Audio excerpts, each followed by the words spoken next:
Et cette fois, Huawei revient avec le P8, le successeur du Ascend P7.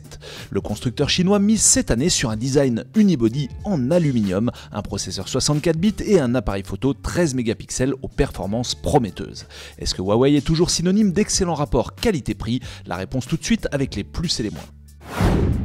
Le Huawei P8 bénéficie d'un design réussi, s'il n'est pas des plus originaux, avec des éléments qui rappellent l'iPhone 5 ou le Sony Xperia Z2, le P8 brille par sa finesse qui s'accompagne d'une bonne prise en main et de matériaux agréables.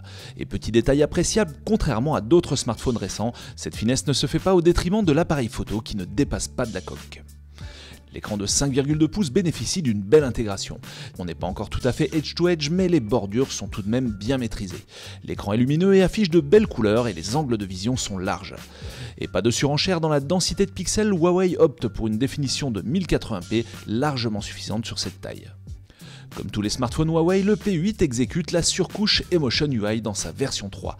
En surface, l'interface s'approche des dernières versions d'iOS, mais Huawei s'intéresse également au power user avec une multitude de petites fonctionnalités sympathiques, comme le blocage par défaut des notifications pour les applications nouvellement installées, ou un outil d'économie d'énergie assez efficace pour désactiver les options ou les applications qui consomment trop de batterie. Et justement, puisqu'on en parle, l'autonomie du Huawei P8 nous a agréablement surpris. Huawei annonce 1 jour et demi d'usage standard et selon nos tests, il est effectivement possible de dépasser la journée d'utilisation si on ne sollicite pas trop les composants. Avec un usage intensif, on ne dépasse pas la dizaine d'heures, mais un mode économie d'énergie peut vous sauver la mise dans les cas extrêmes. On attendait un peu plus de l'appareil photo, les images produites sont de bonne qualité dans l'ensemble et le capteur résiste bien aux situations de faible luminosité.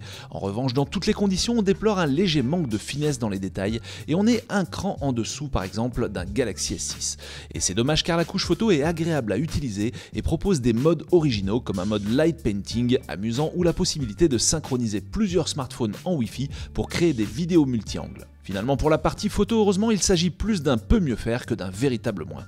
Côté performance, cette fois, si le Huawei P8 est globalement fluide et réactif, il ne faudra pas espérer en attendre trop au niveau des jeux 3D.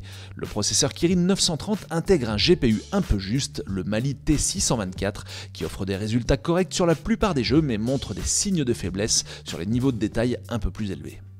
Enfin, si le design est soigné dans l'ensemble, on regrette que des petits détails n'aient pas bénéficié de la même attention. Notre exemplaire de test souffrait de quelques défauts d'alignement et surtout le dos en aluminium semble assez sensible aux rayures. Le Huawei P8 est un bon smartphone, mais il reste tout de même un cran en dessous des concurrents visés par le constructeur lors de sa présentation comme l'iPhone 6 ou le Galaxy S6.